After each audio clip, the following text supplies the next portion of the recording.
I sat in the cold, lifeless conference room, my fingers resting lightly on the table. Across from me, my manager leaned back in her chair, a smug look plastered on her face. Beside her, the HR representative sat with a neutral expression, as if she hadn't already rehearsed this moment 100 times. The air felt heavy, almost suffocating, but I remained calm. I knew this was coming. "Kira, after 15 years, we're restructuring your position," my manager announced, her voice dripping with fake professionalism. "Unfortunately, that means we have to let you go. Clean out your desk by Friday." 15 years. 15 years of dedication, long nights, early mornings, and sacrifices. 15 years of building this company's success. And just like that, I was being dismissed as if I were nothing more than an old piece of furniture they no longer needed. I looked at my manager, searching for even a sliver of regret in her eyes, but all I saw was satisfaction. She was enjoying this. She probably thought I'd beg, ask for another chance, or at least look devastated. Instead, I smiled. A calm, knowing smile. "Completely understand," I replied smoothly, watching as her eyebrows twitched just slightly in surprise. She wasn't expecting that. She wanted a reaction. Shock, sadness, maybe even anger. But she wasn't going to get it. I saw the HR rep shift uncomfortably, probably sensing that something was off. I could almost hear her inner monologue. Why is she so calm? Doesn't she realize she just lost her job? Oh, I realized it all right. But what they didn't realize was that I had been expecting this moment for months. I had seen the signs, projects being taken away, meetings I was suddenly left out of, the way my manager stopped acknowledging my contributions. This wasn't a spontaneous decision, it was planned. And so was my next move. As they continued talking, throwing in the usual nonsense about appreciating my years of service and offering a severance package that barely covered my worth, I simply nodded along, already thinking ahead. Let them believe they won. Let them enjoy their little victory. Because Monday was going to be fun. What they didn't know was that I had seen this coming months ago. It started with small things most people wouldn't even notice. The sudden silence when I walked into the break room, the quick, hushed conversations that stopped the moment I got close. At first, I brushed it off, thinking I was just imagining it. But then, it got worse. Projects that I had been leading, projects I had built from the ground up, were suddenly reassigned to other people, without a word of explanation. Meetings I was always a part of started happening without me. My manager, who used to rely on me for everything, began acting as if I didn't exist. She wouldn't meet my eyes in the hallway, wouldn't ask for my input like she used to. It was as if I had become invisible overnight. That's when I knew. They were planning something. I had seen it happen to others before. Long-time employees being slowly pushed out, treated like they were no longer valuable until one day they were just gone. I wasn't going to let that happen to me, not without a plan. So, I prepared. I started backing up all my important work, keeping records of every project I had contributed to. I made sure to document every idea, every strategy, and every client I had built strong relationships with. I knew these weren't just projects, they were proof of my value, proof that I wasn't disposable. But I didn't stop there. I also started networking, reaching out to people in the industry, reconnecting with old colleagues, and subtly letting it slip that I might be open to new opportunities. It didn't take long before the offers started coming in, and the best part?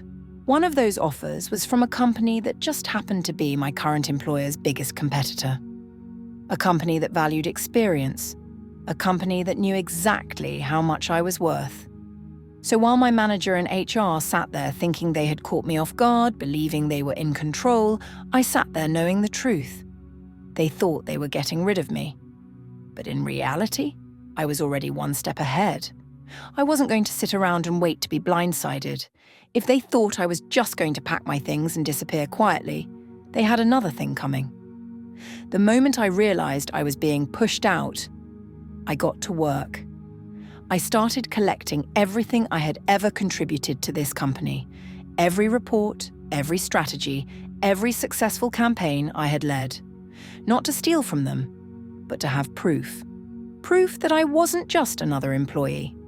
Proof that I had built something valuable. But I knew documents alone wouldn't be enough. The real power? That lay in the relationships I had built over the years. So I reached out to the clients I had worked with the most. The ones who called me when they needed something, not the company. These weren't just business connections. They were people who trusted me, who knew my work ethic, who valued my expertise. And the best part? They weren't exactly thrilled with how the company had been handling things lately. I didn't tell them outright that I was leaving, but I didn't have to. I just had a few casual conversations asking about their experiences, their frustrations. I made sure they knew that no matter what happened, I would always prioritize them. And just like that, I planted the seed. Then came the most important step, securing my next move. I had been in this industry long enough to know that loyalty meant nothing to companies like this. So I started looking out for myself. I reached out to competitors, updated my resume, and within weeks, I had multiple offers lined up. One offer in particular caught my attention. A company I had always admired. A company that treated its employees with respect. A company that, coincidentally, had been trying to steal some of my company's biggest clients for years. When they offered me a position, one that came with a higher salary, better benefits, and actual appreciation for my work, I didn't even hesitate. So, as I sat in that conference room, listening to my manager's fake sympathy about how hard these decisions are, I wasn't panicking, I wasn't lost. I was already miles ahead of them. I stood at my desk, slowly packing my things into a cardboard box. My hands moved carefully, placing each item inside as if I had all the time in the world. Around me, the office buzzed with quiet conversations, the clacking of keyboards, and the occasional ringing of phones. Business as usual. Except for me. For me, this was the last day. The end of 15 years of hard work. And yet, no one dared to acknowledge it. I could feel the weight of their stares, the way my co-workers glanced at me from the corners of their eyes, but quickly looked away when I met their gaze. A few muttered half-hearted apologies as they passed by, whispering things like, "I'm so sorry, Kira." But that was it. No one stood up for me. No one demanded answers from management. They were too scared to be next. I understood. Corporate life had a way of keeping people in check, making them believe they were replaceable. It had made me believe that too. Once. But not anymore. I picked up a small framed photo from my desk, the last thing left to pack. It was from years ago, back when I actually believed this company valued me. I stared at it for a moment before slipping it into the box. Then I stood up, straightened my shoulders, and walked toward the door. Some people expected me to break down, to lash out, to leave with bitterness written all over my face. But I didn't give them the satisfaction. Instead, I walked out with a smile, a real one. Because unlike them, I knew something they didn't. This wasn't my loss. It was theirs. They thought they had the upper hand, that they had cut me off without consequences.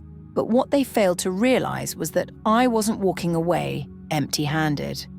I was walking away with something far more valuable: knowledge, experience, and connections. And, of course, a new job. One that would change everything. So, as I pushed the glass door open and stepped outside, I took a deep breath. The air felt different, lighter, fresher, full of possibilities. Monday was going to be fun. Monday morning felt different. Not just because I had a new job, but because for the first time in a long time, I felt free. No more walking on eggshells. No more pretending I didn't see the betrayal coming. Today, I was exactly where I was meant to be. I stepped into my new office. My office. A space that wasn't just given to me out of convenience, but because I had earned it. The floor-to-ceiling windows let in a flood of natural light, and the sleek desk in front of me was nothing like the cramped cubicle I had left behind. This was mine. I took a seat, letting my hands glide over the polished surface of the desk. The leather chair felt firm, sturdy, like a symbol of my new beginning. The nameplate on the desk confirmed it. Kira Lawson, Director of Strategy. Not just another employee, not just a replaceable worker. I was in charge now. And the best part? I wasn't alone. The moment my former company fired me, I knew what would happen next. Clients don't stay loyal to a company, they stay loyal to people. They stay with the ones who actually care about their success, who put in the work to make things happen. So, when I left, I wasn't surprised when some of them reached out. Kira, where are you heading? Listen, if you're moving, we'd love to keep working with you. They never appreciated you there anyway. One by one, key clients started shifting over. Not because I asked them to, but because they wanted to. They trusted me, not the company that had tossed me aside like an old file folder. And now, sitting in my new chair, I could already see the ripple effect. My former company was panicking. They had underestimated me. They thought firing me was the end of my story when, in reality, it was just the beginning. As I opened my laptop, my phone buzzed with an email. Another client making the switch. I smiled, leaning back in my chair. Oh, this was going to be fun. By noon, my phone rang. I didn't even have to check the caller ID. I already knew who it was. I let it ring twice before answering just to make her sweat a little. Kira, my former boss began, her voice suddenly dripping with fake concern. There's been a misunderstanding. We need to discuss... I didn't let her finish. Oh, I'd love to, I said smoothly. But I have back-to-back meetings with your biggest clients. Silence. For the first time, she didn't have a quick, condescending remark. No smugness, no power. She had to be panicking. I could picture her sitting in her office, watching as client after client dropped off, wondering how everything had gone so wrong so fast. The answer was simple. She underestimated me. She thought she could discard me like I was nothing, like I wouldn't land on my feet. What she didn't realize was that while she was plotting my exit, I was already building my future. Listen, Kira, she finally said, her tone a little more desperate now. I think we can work something out. Maybe we acted too quickly. There could be a way to bring you back. I almost laughed. They didn't want me back. They wanted to fix their mess. They wanted their clients to stay. But that ship had sailed. I appreciate the offer, I said, pretending to sound thoughtful. But I've already moved on to bigger things. You understand, don't you? It's just business. That last part? That was her own line. The same cold, dismissive excuse she had used when she fired me. She exhaled sharply, and I knew I had won. Well, she muttered, voice tight. Good luck. Oh, I don't need luck, I said with a smile. But you do. Then I hung up. I leaned back in my chair, stretching my arms as another email popped up. Another client switching over. The panic in her voice had been satisfying, but this, watching them lose everything they took for granted, this was priceless. It didn't take long for everything to fall apart. One by one, their biggest clients started pulling out. At first, it was just a few, and I'm sure my ex-manager thought she could control the damage. But then, the floodgates opened. Contracts were cancelled. Deals that had been in the works for months suddenly disappeared. Revenue started slipping through their fingers like sand. And the best part? I wasn't even trying to destroy them. I didn't have to. They did it to themselves. Clients weren't leaving because of me. They were leaving because they saw the truth. This company never valued the people who actually put in the work. If they could throw away someone who had been loyal for 15 years, who else would they betray? I imagined the chaos in that office, the desperate meetings, the frantic emails. My ex-manager probably pacing back and forth, trying to explain to the higher-ups how they had lost millions overnight. I could almost hear her now. It's not my fault. I didn't know this would happen. Of course she didn't. She never saw me as a threat. But the higher-ups? Oh, they were furious. Numbers don't lie. And right now, the numbers were screaming failure. Layoffs started happening. The same people who had whispered apologies to me on my last day were now packing their own desks. Some tried to reach out, hoping I could pull them into my new company. A few I helped. Not because I owed them anything, but because they had never treated me badly. The rest? They had stood by and watched as I was thrown out. Now they were getting a taste of what it felt like. And my ex-manager, she tried to hold on. She fought, scrambled, probably begged. But there was no fixing this. Because at the end of the day, it wasn't about one employee leaving. It was about a company that had built its success on the wrong foundation: greed, arrogance, and the belief that people were disposable. Now, they were the ones being disposed of. And I was just getting started. A month later, my phone rang again. This time, I didn't recognize the number, but I had a feeling. Curious, I answered. "Kira," a familiar voice said, but there was no arrogance left in it. No smugness, just exhaustion. Defeat. It was one of my former co-workers, someone who had always kept their head down, never getting involved but always keeping tabs on everything. "Did you hear?" they asked. "She's gone." I didn't even have to ask who. My ex-manager. The same woman who had sat across from me in that cold conference room, smirking as she told me to clean out my desk. The one who had dismissed me like I was nothing. Now she was the one being tossed aside. "They fired her," my former co-worker continued. "She tried to fix things, but it was too late. Clients kept leaving. The higher-ups blamed her for everything." I leaned back in my chair, letting the words sink in. I should have felt pity. Maybe even satisfaction. But honestly, I just felt done. This wasn't revenge. This was just the natural consequence of bad decisions. She thought she could get rid of me and move on like nothing happened. She never once considered that I had been the one holding things together. And now? The company was barely staying afloat. Employees were jumping ship. Profits had plummeted. Rumors were swirling that the company might shut down completely. I let out a small breath, shaking my head.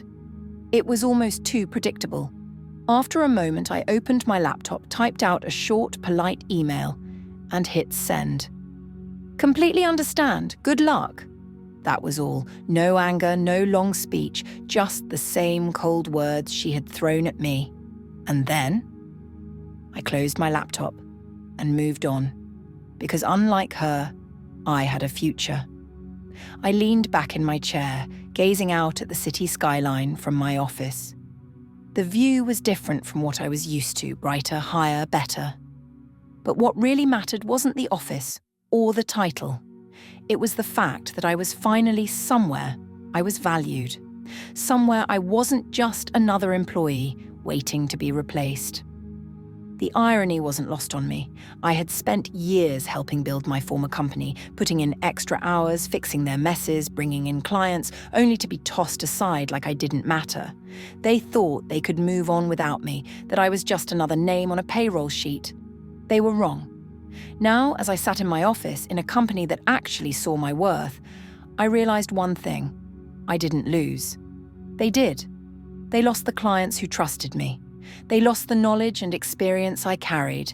They lost millions because they let arrogance blind them to reality.